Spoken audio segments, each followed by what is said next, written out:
I like to ask questions so I don't have to be a guesser.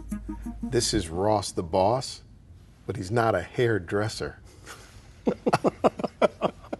I thought I'd try to throw all right. I don't know. You're good. If I get stumped, I'll call you. Right, you call me. This is Ross the boss. All right, so you've got 7 locations. You've taken it from 2 to 7 locations. Yes. You're paying a royalty as a franchisee of Fantastic Sam's. He changes the rules. He's about to gut your price structure, your margin, and the loyalty bond you have because you've tried to create it in an environment where a hairdresser, stylist, a colorist, whoever, where they feel like I've got a secure base of employment. Mm-hmm. And in exchange for that secure base of employment, I will work with integrity and be loyal and keep my customer relationships here. I mean, it was a win-win situation. If I say it's got to be win-win-win. If the client doesn't get a value, they're not going to stay. If the stylist doesn't get a value, they're going to leave. And if I don't get a value, then I'm out of business. So it's got to be all the way. So you launch out on your own. Now, if you leave a franchise agreement, though, didn't you have non-competes? Didn't you have... Well, what happened is we bought our way out. And so we paid him the right not to be part of his organization. Wow. That was what the year's royalties was for. And so since I had been doing ads for Fantastic Sam's as the boss, I was stuck with a nickname. So what am I going to name the place? Well, it's been, hi, I'm Ross the boss for Fantastic Sam's, so it became, hi, I'm Ross the boss for Ross the boss. And so that's how we arrived at the name. All of the stylists had nicknames in an effort to prevent them from going down the street and taking their clients with them. Well, we allowed, because we're no longer part of the franchise, for them to use their real names. And so everybody got to use their real names except me. I was stuck with Ross the boss. That's been a good thing for you, though. It's been a wonderful thing. So now you're at 12 locations and a spa, and you've been in the business. You are a model of possibility. Your enthusiasm is infectious. It seems like you lean forward into life. How'd you get that way? Well, I had a deal. I said, Lord, if you let me be successful, anybody who knows me really well will know that I'm not smart enough to do this on my own, so they'll know it was your blessing.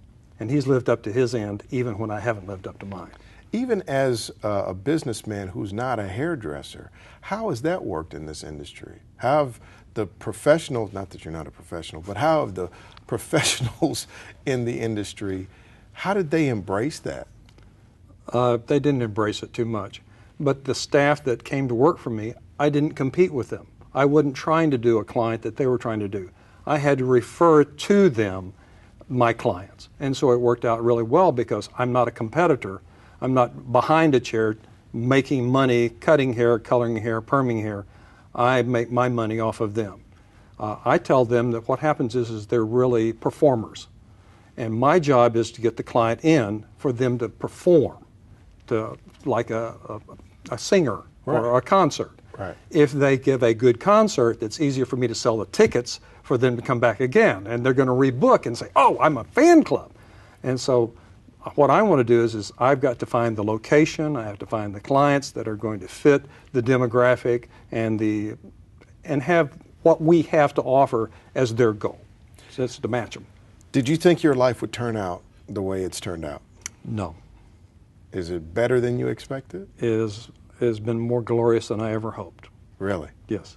What's the most surprising part about your success? What of your success, when you look back on it, made you go, wow, I didn't know that was coming? I survived in spite of all the mistakes I made. About the time I decided that, wow, I'm getting really smart, I'd go do something really stupid. And then I would come back and humble myself, and the Lord seemed to let me recover. What's one of the toughest things you had to push through? What's one of the biggest mistakes you had to flip? I went out of town. I went to Tri-Cities with a couple of salons, and I went to Nashville with a salon, and I'm going, I got off the road to be with my family. Why am I going out here trying to get big, and all it does is just detract from the main thing, and that's to be family and be part of a community. Tell me about your family. I've been married to the same woman for soon to be 45 years. I have 3 children. My son, Ross the fourth, is a hairstylist and manager of the Turkey Creek location. The 2 girls are both married and have 3 kids each, and they're stay-at-home mothers. I understand that you are an incredible tennis player. I think incredible probably leaves something to be desired. How about tolerable tennis player? All right. So let me run through. You give me quick answers on these. What have you learned about success?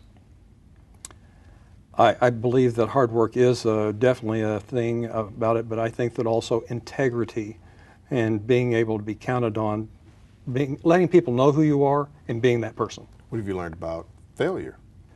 Try not to have it be a permanent condition. It's all right to fail, just make sure it's not something that costs you your business or your life. What have you learned about business? It keeps changing. What have you learned about money? It keeps changing. Money is, I don't care about money in that I want to have a decent living, but we have never aspired to be rich.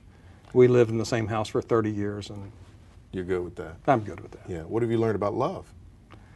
I had a friend of mine who died of cancer the other day, and he said to me, he says, you know what? I don't know how your wife feels about it, but you've been a really good husband to her. And I thought that was a very kind thing for him to say. I married the woman I'd looked for since kindergarten. I told my mother, what do you expect? I got to find a wife, because I've been playing on the swings with the little girls. But I found the love of my life, and she and I have worked together for many of these years, and I have been blessed with love. What have you learned about God? He forgives me when I make mistakes. And he has been gracious to me, and he has honored me when I have honored him, and even when I have dishonored him. What have you learned about possibility? I think that we're limited only by our heart. I would say, don't focus on just the money. Focus on what you're going to contribute to the community and to the people you work with, and the money will follow. Ross the Boss, thanks for coming by. Thank you. It's been an honor to meet you and be here. I got to say, you're the best, and it was my privilege to have you here as my guest. I like that. We'll see you next time.